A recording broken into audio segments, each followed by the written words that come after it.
FIR register ചെയ്തത് നമുക്കൊന്ന് കാണാം. പറഞ്ഞ പോലെ കോഴിക്കോട് മെഡിക്കൽ കോളേജിൽ പോലീസാണ് കേസ് രജിസ്റ്റർ ചെയ്തിരിക്കുന്നത്. BNS ആക്ട് BNS 108 പ്രകാരമാണ് കേസ് രജിസ്റ്റർ ചെയ്തിട്ടുള്ളത്. ദീപകിന്റെ കുടുംബം നൽകിയ പരാതി അടിസ്ഥാനത്തിൽ രജിസ്റ്റർ ചെയ്ത കേസാണ്. യുവതിയാണ് ബസ്സിൽ ഒരു സോഷ്യൽ മീഡിയ വീഡിയോ ഷെയർ ചെയ്തതിനെ തുടർന്ന് അതിന്റെ ഡീറ്റെയിലും കാര്യങ്ങളൊക്കെയാണ് നമുക്കറിയാം.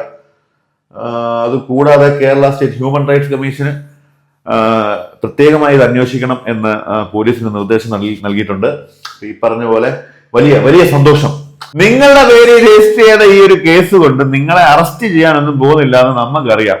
കാരണം ഓപ്പോസിറ്റ് നിൽക്കുന്ന ആണായതുകൊണ്ട് വലിയ കാര്യങ്ങളൊന്നുമില്ല. ഈ കേസ് രജിസ്റ്റർ ചെയ്യാൻ തന്നെ 2 ദിവസം എടുത്തെന്ന് അറിഞ്ഞ്.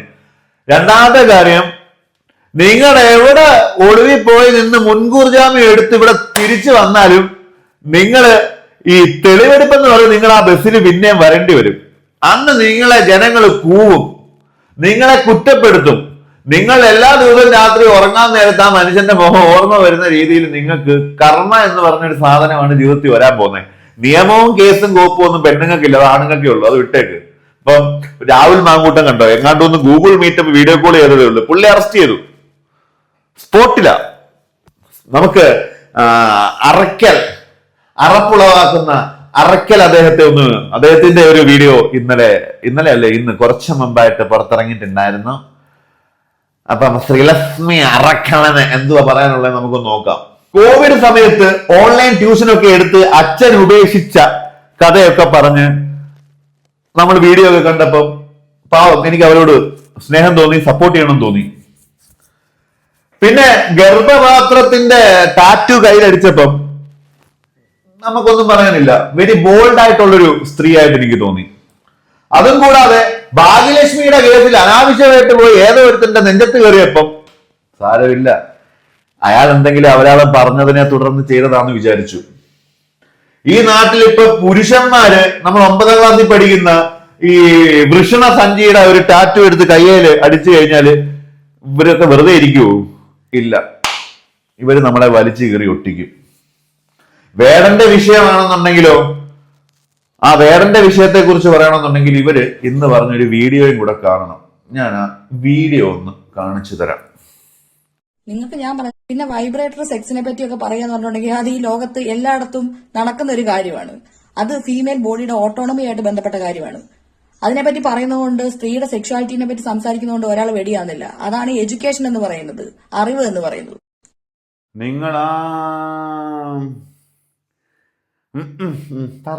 സൈബർ ബുള്ളിങ് വരുമെന്ന് പേടിച്ച ഒരാൾ ആത്മഹത്യ ചെയ്ത് കാരണം വേറൊരു പെൺകുട്ടിനെ സൈബർ ബുള്ളി ചെയ്യാൻ വേണ്ടി ഇട്ട് കൊടുക്കുന്നു. അതിനെതിരെ ഞാൻ പറയുന്നു, ആ പെണ്ണിനെ സൈബർ ബുള്ളി ചെയ്യരുത്, ആ പെണ്ണ് ആത്മഹത്യ ചെയ്യാൻ എന്ത് സംഭവിക്കുന്നു? അപ്പൊ നിങ്ങളെല്ലാം കൂടെ എന്നെ സൈബർ ബുള്ളി ചെയ്യുന്നു. ആ സൈബർ ബുള്ളിന് ഇരയായ വ്യക്തി എങ്ങനെയാണ് സൈബർ ബുള്ളിന് ഇരയായതെന്ന് താങ്കൾ പറയുന്നില്ല. അവള് കൊണ്ടുവന്ന് ചുനത്തിയിട്ടല്ലയോ അയാൾ സൈബർ ബുള്ളിന് ഇരയായത്. ആ വീഡിയോ നമ്മൾ കണ്ടത് അവളുടെ പേജിൽ നിന്നല്ലേ, പിന്നെ നമ്മൾ അവളെ അല്ലാതെ വേറെ ആരെയാ പറയണ്ടേ? ആ മനുഷ്യന്റെ കുടുംബക്കാര് മൊത്തം ഈ പെണ്ണിനെതിരെ കേസ് രജിസ്റ്റർ ചെയ്തേക്കുക. നിങ്ങൾക്കൊന്നും പറയാനില്ലേ? എന്താണ് ഇവിടെ വ്യത്യാസമുള്ളത്? നിങ്ങളുടെ കൂട്ടത്തിലുള്ള ആൾക്കാർ പോലും നിങ്ങളെ സപ്പോർട്ട് ചെയ്തിട്ടില്ല. നിങ്ങളുടെ ഈ ഒരു ചിന്തയെ നിങ്ങളെ കൂട്ടത്തിലുള്ളവർ സപ്പോർട്ട് ചെയ്തിട്ടില്ല. നിങ്ങളെ കൂട്ടത്തിലുള്ളവർ പലരും നിങ്ങൾക്കെതിരെ കമന്റ് രജിസ്റ്റർ ചെയ്തിട്ടുണ്ട്. നിങ്ങൾ തന്നെ പറഞ്ഞിട്ടില്ലേ അത്? പിന്നെ കാലാകാലങ്ങളായിട്ട് ഇവിടെ സ്ത്രീകൾ അനുഭവിച്ചുകൊണ്ടിരിക്കുന്ന, പെൺകുട്ടികൾ അനുഭവിച്ചുകൊണ്ടിരിക്കുന്ന, ട്യൂഷൻ ക്ലാസ്സിലും ഒക്കെ പോകുന്ന പെൺപിള്ളേർ അനുഭവിച്ചുകൊണ്ടിരിക്കുന്ന പീഡനം, ഈ ബസ്സുകളിൽ നടക്കുന്ന പീഡനം, അതെങ്ങനെയാണ് കണ്ടില്ല എന്ന് അടിക്കാൻ വേണ്ടി പറ്റുന്നത്? ഈ നിങ്ങളുടെ വീട്ടിലും ഈ സ്ത്രീകളൊക്കെ ഇല്ലേ? അപ്പൊ അവർക്ക് ഈ നിങ്ങൾ വളർന്നു വരുന്ന പിള്ളേരൊക്കെ ബസ്സിൽ ട്രാവൽ ചെയ്യേണ്ട ആൾക്കാരല്ലേ?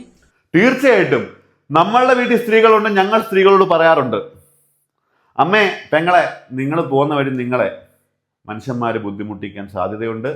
നിങ്ങൾ കണ്ടറിഞ്ഞ് പെരുമാറണം. ഒന്നുമെങ്കിൽ നിങ്ങൾക്ക് ബുദ്ധിമുട്ട് സഹിക്കുന്നില്ല എന്നുണ്ടെങ്കിൽ നിങ്ങൾ നേരെ ആ വ്യക്തിയോട് സ്പോട്ടിൽ പ്രതികരിക്കുക.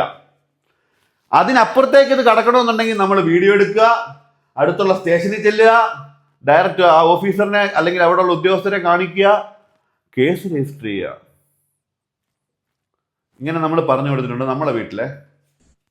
ഇതിനു മുമ്പ് പീഡിപ്പിക്കപ്പെട്ട ആൾക്കാർ ബസ്സിൽ വെച്ചിട്ട് മസ്താനി ആയിക്കോട്ടെ, അതുപോലെ തന്നെ ബാക്ക് പാക്കർ അരുണിമ ട്രാവൽ ചെയ്യുമ്പോൾ ഒത്തിരി ബാക്ക് പാക്കർ അരുണിമ ഇത് മാത്രമേ ഇടത്തുള്ളൂ. അതാ കാര്യത്തിന്റെ കണ്ടന്റ് ആയിട്ട് എനിക്ക് തോന്നിയിട്ടുള്ളത്.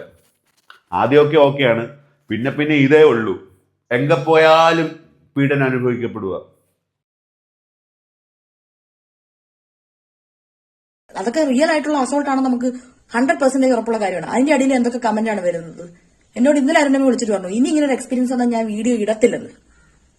കാരണം എന്താ, അപ്പം അത്രയും ലോകത്തിന് എക്സ്പോഷർ ഉള്ള ഒരാളാണ് അരുണിമ എന്ന് പറയുന്നത്. അവൾ വരെ പറയുവാണ് ഞാൻ ഇനി വീഡിയോ ഇടത്തില്ലെന്ന്. അപ്പൊ ഒന്ന് ആലോചിച്ച് നോക്കിയേ, ആ സ്ത്രീകളെ സൈലൻസ് ചെയ്യാൻ വേണ്ടിയിട്ടാണ് ഇവിടെയുള്ള ആൾക്കാർ ശ്രമിച്ചുകൊണ്ടിരിക്കുന്നത്. നാളെ നിങ്ങളുടെ വീട്ടിലുള്ള ആൾക്കാർക്ക് ഈ സെയിം ഒരു അനുഭവം വരും. അങ്ങനെ വരാതിരിക്കാൻ വേണ്ടിയിട്ടാണ് നമ്മൾ ഈ പറയുന്നത്. പിന്നെ ഇയാളുടെ മരണം നടന്ന ഉടനെ തന്നെ എല്ലാരും കൂടെ അതങ്ങ് വിധി എഴുതി നിരപരാധിയായി ഒരുത്തരെ കൊന്നു എന്ന്. നിരപരാധിയാണെന്ന് അയാൾ പറയാൻ വേണ്ടി സോഷ്യൽ മീഡിയ ആണോ വിധിക്കുന്നത്? ആ പെൺകുട്ടി കംപ്ലൈന്റ് ചെയ്തില്ല, അതൊക്കെ ശരി തന്നെയാണ്, അതൊക്കെ തെറ്റ് തന്നെയാണ്. പക്ഷേ നിരപരാധിയാന്ന് വിധിക്കാൻ വേണ്ടി സോഷ്യൽ മീഡിയക്ക് എന്താ അധികാരമുള്ളേ? വേടനെതിരെ ഒരു പെൺകുട്ടിയാണല്ലോ കേസ് രജിസ്റ്റർ ചെയ്തത്. നിങ്ങൾ എന്നിട്ട് ആ അദ്ദേഹത്തിന്റെ കൂടെ ഒന്ന് ഫോട്ടോ ഇട്ടിട്ടില്ലേ? വേടനെ നമ്മൾ കുറ്റപ്പെടുത്തുമല്ല, ഈ ഇരട്ടത്താപ്പല്ലേ ഈ പറയുന്ന സ്ത്രീ. ഇവർക്ക് ഇഷ്ടമുള്ള ആൾക്കാരാണ് ഓക്കെ ടീക്കാണ്. ഇവർക്ക് ഇഷ്ടമില്ലാത്ത ബാക്കി ഒന്നടങ്കം പുരുഷന്മാരല്ല ഇവർക്ക് ഒറ്റ വെറുപ്പാ. ഇവരുടെ അച്ഛനെ കുറിച്ച് ഇവർ പറഞ്ഞ കാര്യങ്ങള് മൊത്തത്തിൽ പുരുഷന്മാരെ മൊത്തത്തിലാണോ ഇവർ ഏറ്റെടുത്തേക്കുന്നത്? നിങ്ങളുടെ അച്ഛന്റെ ഒരു സ്റ്റോറി നിങ്ങൾ പറഞ്ഞിട്ടുണ്ടായിരുന്നു. ആ ഒരു സ്റ്റോറിയുമായി ബന്ധപ്പെട്ട് എല്ലാ പുരുഷന്മാരും അങ്ങനെ തന്നെയാണെന്ന് വിശ്വസിച്ച് ഒരു പുരുഷ വെറുപ്പാണോ നിങ്ങൾ കൊടുക്കുന്നത് സമൂഹത്തിൽ? എന്താണ് നിങ്ങൾ കൊടുക്കുന്നത് നമുക്ക് വ്യക്തമാവുന്നില്ല. അയാൾ ചെയ്തോ ചെയ്തില്ലയോ എന്നൊന്നും നമുക്ക് അറിയില്ല. അങ്ങനെ വേണമെങ്കിൽ പറയാം. 50-50 ചാൻസ് ആണ് ചെയ്തോ ഇല്ലേ എന്നുള്ളത്. പക്ഷെ ഒരു സെക്ഷൽ അസോൾട്ട് നടന്നിട്ടുണ്ടെങ്കിൽ കോടതിയിൽ വരെ ആ സ്ത്രീയുടെ മൊഴി മാത്രം മതി. നമ്മള് നോട്ടം കൊണ്ട് അതാണ് മാറ്റേണ്ടത്. കോടതിയിൽ വരെ സ്ത്രീയുടെ ഒരു മൊഴി മതി. എന്നെ വന്ന് പിടിച്ചു എന്ന് പറഞ്ഞു കഴിഞ്ഞാൽ സ്പോട്ടിൽ അറസ്റ്റ് ചെയ്യാനുള്ള റൈറ്റ് ആണ്. അതാണ് ആദ്യം എഴുതി പൊളിച്ചു മാറ്റേണ്ടത്. പക്ഷെ പറ്റത്തില്ലല്ലോ. നമുക്ക് ഒരിക്കലും നിയമത്തിനെതിരെയോ നിയമത്തിന് അതീതമായോ സംസാരിക്കാനുള്ള റൈറ്റ് ഇല്ലല്ലോ. സ്ത്രീകൾ അനുഭവിക്കുന്ന കാലമാണിത്. അതായത് ഞാൻ ട്രെയിനിൽ പോയപ്പോൾ അനുഭവിച്ചിട്ടുണ്ട്. നമ്മൾ ഇങ്ങനെ അവന്മാർ ഇങ്ങനെ ഇരുന്ന് ഇങ്ങനെ നോക്കും, ഇങ്ങനെ സ്കാൻ ചെയ്യും. നമ്മൾ എത്ര കംഫർട്ടബിൾ അല്ലാതായി മാറുമെന്നറിയാവോ? നിങ്ങൾ എഴുന്നേറ്റ് അപ്പുറത്ത് മാറിയിരിക്കണം. നിങ്ങളെ അങ്ങനെ നോക്കുന്ന ഒരാളെ കാണുവാണെങ്കിൽ നിങ്ങളൊന്നും അങ്ങോട്ട് ശ്രദ്ധിക്കാതിരിക്കുക. നിങ്ങൾ മറ്റെന്തെങ്കിലും കാര്യം ശ്രദ്ധിക്കുക. വേറെ സീറ്റ് ഉണ്ടെങ്കിൽ അങ്ങോട്ട് മാറിയിരിക്കുക. അല്ലെങ്കിൽ എന്താ ചേട്ടാ നോക്കുന്നതെന്ന് ചോദിക്കുക. നോക്കിക്കൂടാന്നൊന്നും പറഞ്ഞ് നമ്മളൊക്കെ അണിഞ്ഞൊരുങ്ങുന്ന എന്തിനാണ്? നമ്മളൊക്കെ അണിഞ്ഞൊരുങ്ങി സുന്ദരനായി സുന്ദരിയായി പുറത്തൊക്കെ ഇറങ്ങുന്ന ആൾക്കാരെ കാണാനും നോക്കാനും മനുഷ്യന്മാരല്ലേ. പിന്നെ പട്ടിയെ പോയി നോക്കണോ? പെണ്ണിനെ ആണ് നോക്കും, ആണിനെ പെണ്ണ് നോക്കും. വന്നെന്തെങ്കിലും നമ്മളെ അനാവശ്യമായിട്ട് നമ്മുടെ ശരീരത്തിൽ തൊടുന്നുണ്ടെങ്കിൽ മാത്രം പ്രതികരിച്ചാൽ പോലെ. നോക്കുക എന്ന് പറഞ്ഞാൽ കണ്ണു കുത്തി പൊട്ടിക്കാൻ പറ്റും നമുക്ക്. അപ്പൊ നോട്ടം കൊണ്ട് വരും. അപ്പം നമ്മൾ അത് വീഡിയോ എടുക്കുമ്പോൾ അവന്റെ നോട്ടം അതിനെ ഏതെങ്കിലും ഒരു പരിശോധിച്ച് ചെയ്യാൻ പറ്റുമോ? സെക്ഷൽ അസോൾട്ട് നടക്കുന്ന സമയത്ത് സ്ത്രീയുടെ ഒറ്റ ഒരു വാക്ക് മാത്രം മതി സെക്ഷൽ അസോൾട്ട് നടന്നു എന്നുള്ള ഒരു കാര്യം ഉറപ്പിക്കാൻ വേണ്ടിയിട്ട്. അത് ശരിക്കും നടന്ന സ്ത്രീകൾക്കുള്ളയാ. നിങ്ങളെപ്പോലെ ഫ്രോഡ് പരിപാടി കാണിക്കുന്നവർക്കുള്ളതല്ല. നിയമങ്ങൾ സ്ത്രീകൾക്ക് നല്ലതിനു വേണ്ടി മാത്രം ഉപയോഗിക്കാനാ. അല്ലാതെ നിയമങ്ങൾ സ്ത്രീകൾക്ക് മറ്റുള്ളവരുടെ നെഞ്ചത്ത് കയറാൻ വേണ്ടിയിട്ടുള്ള ഒരു ലൈസൻസ് ആയിട്ട് നിങ്ങൾ കാണരുത്. പിന്നെ എല്ലാരും എനിക്കിതിൽ റിയാക്ട് ചെയ്ത വീഡിയോ, ഇയാളുടെ മരണം അറിഞ്ഞപ്പോൾ ഞാൻ നന്നായി എന്ന് പറഞ്ഞ് പോസ്റ്റ് ഇട്ടു. കാരണം എന്ന് പറഞ്ഞിട്ടുണ്ടെങ്കിൽ ഞാൻ ഫസ്റ്റ് ഗ്ലാൻസിൽ കാണുന്ന ലൈംഗിക അതിക്രമം നടത്തിയ ഒരാൾ മരിച്ചു എന്നാണ്. എനിക്കതപ്പോൾ സന്തോഷം തോന്നി. കാരണം എന്ന് പറഞ്ഞിട്ടുണ്ടെങ്കിൽ ലൈംഗിക അതിക്രമം നടന്ന ഒരാളാണല്ലോ.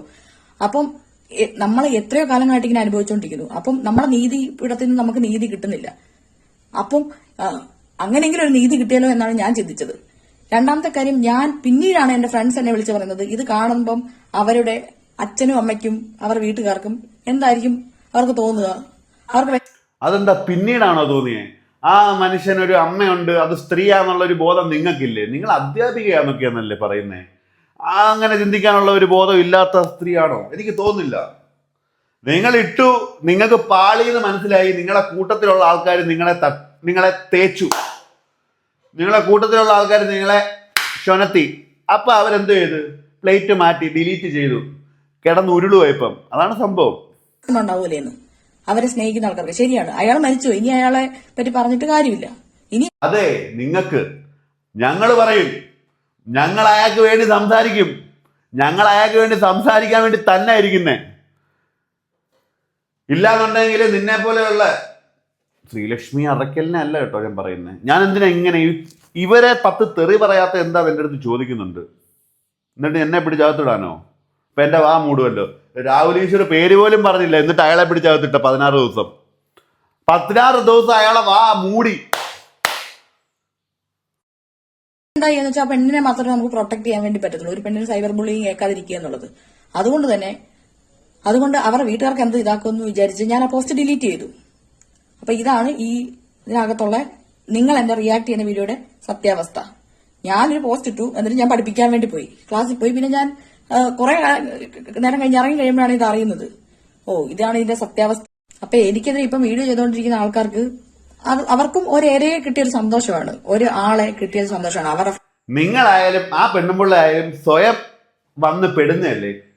വല്ലയിടത്തും യാത്ര ചെയ്യുവാണെങ്കിൽ വല്ലയിടത്തും പോകണം. അല്ലാതെ തന്തയിലായ്മ ഷൂട്ട് ചെയ്തിട്ട് എടുത്ത് അക്കൗണ്ടിൽ ഇട്ട് കഴിഞ്ഞാൽ നാട്ടുകാർ എടുത്ത് വെച്ച് കൊടുക്കും. അതിനെ സത്യം എന്തോ ശരിയെന്തോ എന്നറിയാതെ താങ്ങാൻ പോയാൽ നിങ്ങൾക്കും കേൾക്കും. ഒരു നയത്തി കാര്യങ്ങൾ പറയാനല്ലേ പഠിക്കുക. നിങ്ങളൊരു പുരുഷ വിരോധി ആയിരിക്കാം എന്ന് വെച്ച് പാവം പിടിച്ച പുരുഷന്മാര് ആത്മഹത്യ ചെയ്യുന്നതിന് അവരെയും കുറ്റം പറയുവാണോ? ഒരാൾ ആത്മഹത്യ ചെയ്യണമെങ്കിൽ അയാൾ എന്തുമാത്രം നിഷ്കളങ്കനായിരിക്കും, വയ്യായിരിക്കും അയാൾക്ക്. നിങ്ങളെക്കാൾ സ്ട്രോങ് അല്ലാത്തൊരു പേഴ്സൺ. ഫ്രസ്ട്രേഷൻ തീർക്കാൻ വേണ്ടി, അവരുടെ തെറിവിളി കേൾക്കാൻ വേണ്ടി പബ്ലിക്കിനായിട്ട് ഇട്ട് കൊടുക്കാൻ വേണ്ടിയുള്ള ഒരു വീഡിയോ ആണ് എല്ലാവരും ചെയ്തിരിക്കുന്നത്.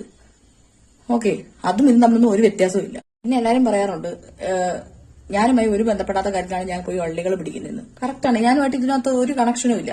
പക്ഷേ നാളെ ഇവിടെ സ്ത്രീകൾക്ക് സേഫ് ആയിട്ട് നടക്കണല്ലോ എന്ന് വിചാരിച്ചുകൊണ്ട് മാത്രമാണ് ഞാൻ ഈ വള്ളികളെല്ലാം പോയി പിടിക്കുന്നത്. സ്ത്രീകൾക്ക് വേണ്ടിയിട്ട് നിങ്ങൾ സംസാരിക്കില്ല. സ്ത്രീകൾ പോലും നിങ്ങളെ സപ്പോർട്ട് ചെയ്യുന്നില്ല. എത്ര അമ്മ പെങ്ങന്മാരാണ് ഈ ഒരു വിഷയവുമായി ബന്ധപ്പെട്ട് പുറത്ത് വീഡിയോസ് ചെയ്തിട്ടുള്ളത്. ഈ പെണ്ണിനെ പോലും സപ്പോർട്ട് ചെയ്യുന്നില്ല ഇവരുടെ കൂട്ടത്തിലുള്ള ആൾക്കാര്. ഫെമിനിസ്റ്റ് ആയിട്ടുള്ള ആൾക്കാർ പോലും ഇവരെ സപ്പോർട്ട് ചെയ്യുന്നില്ല.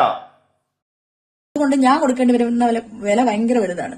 എന്ന് വെച്ചാൽ ഈ ഫെമിനിസ്റ്റുകളോ ആരും എന്റെ കൂടെ ഒരു ഇത് സപ്പോർട്ട് ചെയ്യാൻ നിൽക്കാറില്ല. കാരണം ഒരു അൺനോൺ ആയിട്ടുള്ള ആൾക്കോ അല്ലെങ്കിൽ ഒരു ആർക്കെങ്കിലും വന്നിട്ടുണ്ടെങ്കിൽ എല്ലാവരും അവരെ സപ്പോർട്ട് ചെയ്യും. പക്ഷെ എന്നെ സപ്പോർട്ട് ചെയ്യാൻ നിൽക്കാറില്ല. കാരണം എന്ന് പറയുന്നത് ഞാൻ എല്ലാ കാര്യത്തിലും ഇതുപോലെ പല കാര്യത്തിലും ക്രിട്ടിസൈസ് ചെയ്യുന്നതുകൊണ്ടാണ്. ഇപ്പൊ ഞാനൊരു LDFന്റെയോ UDFന്റെയോ BJPയുടെ അങ്ങനെ ഒരു പർട്ടിക്കുലർ ബാനർ നിൽക്കുന്ന ആളല്ല, പർട്ടിക്കുലർ പൊളിറ്റിക്കൽ അജണ്ടയുടെ ഭാഗമായിട്ട് നിൽക്കുന്ന ആളല്ല. അങ്ങനെ നിൽക്കുവാണെങ്കിൽ എനിക്ക് ചിലപ്പോൾ സപ്പോർട്ട് കിട്ടിയേനെ. നിങ്ങളെ പിടിച്ചു നിർത്തിയിട്ട് ആരും അതിനുവേണ്ടി ശ്രമിക്കുമെന്ന് എനിക്ക് തോന്നുന്നില്ല. എന്ത് തന്നെയാണെങ്കിലും ആ മനുഷ്യൻ മരണപ്പെട്ടു, കുടുംബത്തിന് നഷ്ടമായതൊക്കെ നഷ്ടമായി. എന്ത് തന്നെയാണെങ്കിലും അവർക്കെതിരെ ഒരു കേസ് രജിസ്റ്റർ ചെയ്തത് ഒരു വലിയ വിജയമായിട്ടാണ് ഞാൻ കാണുന്നത്. അതിന് വേണ്ടിയിട്ട് ആരൊക്കെയാണോ പ്രവർത്തിച്ചത് അവർക്ക് എല്ലാവർക്കും വലിയൊരു കയ്യടി. അതിന് ചെറിയൊരു ഭാഗമാവാൻ സാധിച്ചതിൽ എനിക്കും സന്തോഷമുണ്ട്. കാണാം. നാളത്തെ ഇര ഞാനാവാതിരിക്കട്ടെ.